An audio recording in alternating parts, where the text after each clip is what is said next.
بسم اللہ الرحمن الرحیم۔ ابھی فی الحال ہم نے چند صورتیں پڑھی ہے، سورہ سبا پڑھی، سورہ فاطر پڑھی، اس کے بعد سورہ یاسین ہے، پھر سورہ صفات بھی ہماری مکمل ہو گئی بفضلہ ومنہ وکرمہ۔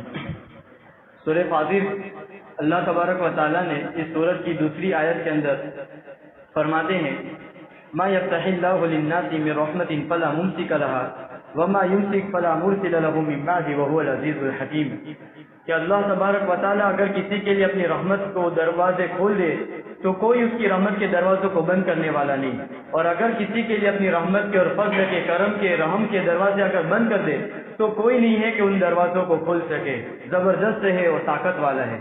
دوسری اسی صورت کے پیچھے ایک آیت پڑھی، اس کے اندر ہے والذین تدعون من دون اللہ ما یملکون من قطمیر، کہ جو لوگ اللہ کے علاوہ لوگوں کو پکارتے ہیں وہ لوگ کھجور کی گٹھلی کے اوپر جو داغا اور ریسے کی طرح آتا ہے اس کو کشمیر کہا جاتا ہے۔ اللہ تبارک و تعالیٰ فرماتے ہیں کہ وہ لوگ کھجور اور اس کی گٹھلی تو نہیں، اس کی گٹھلی کے اوپر جو ریشہ اور پتلا پڑ آتا ہے اس کے بھی مالک نہیں۔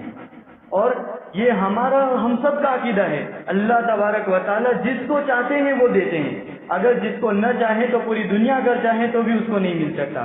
حضرت سلیمان علیہ السلام نے ایک مرتبہ ایک گاؤں کی دعوت کی، وہاں ان کا دوست رہتا تھا جو سوتھار تھا، لکڑیاں کاٹتا تھا، لکڑہارا تھا، لکڑیاں کاٹتا تھا اور لکڑیاں کاٹ کر مچھی بھی پکڑتا تھا اور اس کے ساتھ اپنا گزران چلاتا تھا۔ تو ایک مرتبہ اپنی کلہاڑی لے کر جا رہا تھا، حضرت سلیمان علیہ السلام نے کہا کہ میں نے پورے گاؤں کی دعوت کی ہے، تیری بھی دعوت ہے۔ تو دوستانہ انداز کے اندر اس نے کہا کہ سلیمان تو ایک دن کھلائے گا، پھر کل کا کیا ہوگا؟ کل کے لیے تو اپنے گھر والوں کے لیے کچھ جمع کر لوں۔ تو حضرت سلیمان علیہ السلام نے کہا کہ تجھے فکر ہے اپنے گھر والوں کی تو ایک یہ ہیرا لے اور میری طرف سے لے کے چلا جا۔ تو جب وہ لے کر چلا گیا لیکن دعوت کے لیے نہیں آیا، ہیرا لے کر گیا، اپنے پاجامے کے اندر رکھا، ندی کے اندر اتر کے اپنے گھر پہنچنے کے لیے گیا تو ہیرا اس کا ندی کے اندر گر گیا۔ دوسرے دن پھر حضرت سلیمان علیہ السلام سے ملاقات ہوئی، کہا کہ تجھے تو میں نے اتنا ہیرا دے دیا تھا کہ اگر تو اور تیری آنے والی کئی نسلوں تک تجھے کافی ہو جاتا، پھر کیوں کام کرنے کے لیے نکلا؟ تو اس نے اپنا واقعہ بتایا کہ میں ندی میں جا رہا تھا اور اس طرح سے میرا ہیرا گم ہو گیا۔ کہا چلو ٹھیک ہے، آج دعوت کے لیے آ جانا، آئندہ کل کے لیے میں تجھے اور ایک ہیرا دیتا ہوں۔ اس نے ہیرا لیا اور ہیرا لے کر کہا کہ اب نیچے رکھوں گا تو چلا جائے گا، تو اوپر سر کے اوپر رکھے نے ندی کے اندر اترا، اوپر سے چیل نے دیکھا کہ کچھ چمک رہا ہے تو چیل لے کر چلی گئی۔ دوسرے دن بھی بیچارہ خالی ہاتھ اپنے گھر لوٹا۔ اب سلیمان علیہ السلام کو غصہ بھی آیا کہ کیسا ہے، بدبخت ہے کہ میں اس کو مالدار بنانا چاہتا ہوں لیکن مالدار ہی نہیں ہو رہا ہے، میں اس کو اتنے قیمتی ہیرے دے رہا ہوں لیکن کچھ فائدہ ہی نہیں ہو رہا ہے، کبھی ندی میں گر جا رہا ہے، کبھی چیل لے کر جا رہی ہے۔ اب سلیمان علیہ السلام نے اس کی فکر کرنا چھوڑ دیا۔ تھوڑے دن کے بعد جب سلیمان علیہ السلام وہاں پر پہنچے ہیں تو ایک عالی شان گھر دیکھا۔ سلیمان علیہ السلام نے پوچھا کہ یہ گھر کس کا ہے؟ یہاں خوبصورت بچے کھیل رہے ہیں، یہ ہے کون؟ تو کہا کہ یہ وہی آپ کا دوست ہے جو کئی دنوں پہلے، تھوڑے دن پہلے جو ایک لکڑہارا اور مچھارا ہوا کرتا تھا۔ تو حضرت سلیمان علیہ السلام نے اس کو بلایا، کہا کہ یہ سب کیا ماجرا ہے؟ تو مجھے کہہ رہا تھا کہ میرے ہیرے چوری ہو گئے اور پھر تو نے تو بڑا بنگلہ خریدا، کہاں گولمال کیا ہے؟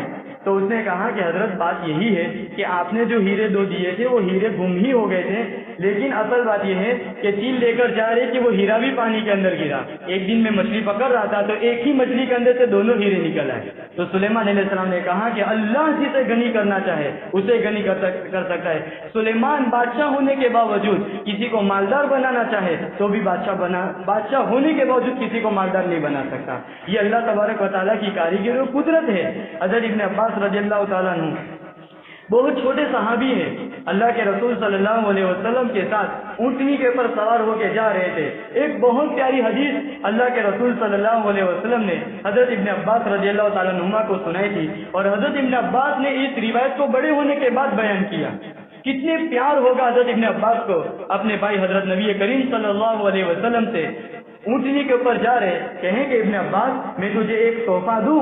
کہا کہ اللہ کے رسول ضرور مجھے سنائیے۔ تو اللہ کے رسول نے فرمایا احفظ اللہ یحفظک، احفظ اللہ تجد تجاہک، تو اللہ کے حکموں کی پابندی کر، اللہ تبارک و تعالیٰ تجھے محفوظ رکھے گا۔ احفظ اللہ تجد تجاہک، تو اللہ کے حکموں کی پابندی کرتا جا، اللہ تبارک و تعالیٰ کی مدد کو اپنے سامنے پائے گا۔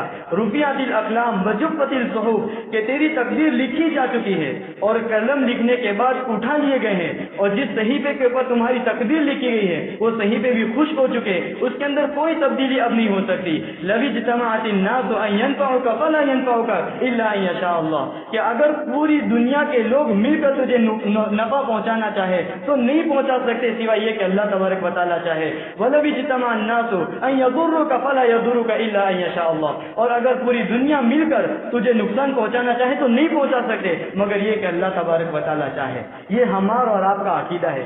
اب جس آدمی کا جتنا ایسا عقیدہ ہوگا کہ اللہ ہی کرتا ہے اس کو کوئی ٹینشن نہیں۔ اللہ تبارک و تعالیٰ آگے 27 پارے کے اندر آ رہا ہے، ما اصاب من مصیبت فبما کسبت ایدیکم، اللہ تبارک و تعالیٰ نے جتنی بھی مصیبتیں ہمارے اوپر آتی ہیں یہ تو تم پہ پہلے ہی لکھی جا چکی ہے، اس لیے کہ تم جانے والے کے اوپر غم نہ کرو اور جو چھوٹ چکا ہے اس کے اوپر تم افسوس نہ کرو۔ یہ اللہ تبارک و تعالیٰ کی حکمتیں ہیں اور یہ اللہ تبارک و تعالیٰ کی دنیا کے اندر قانون اصول اور ضابطے ہیں۔ اللہ تبارک و تعالیٰ ایسا کبھی ایمان ہمیں عطا فرمائے۔ جو ابن عباس رضی اللہ تعالیٰ عنہ کو بچپن میں اللہ کے رسول صلی اللہ علیہ وسلم نے سکھایا تھا کہ اللہ کے حکموں کی پابندی کرنا اللہ تیری حفاظت کرے گا، اللہ کے حکموں کی پابندی کرنا اللہ کی مدد کو تو اپنی آنکھوں سے دیکھے گا۔ اللہ تعالیٰ ہم سب کو عمل کی توفیق عطا فرمائے۔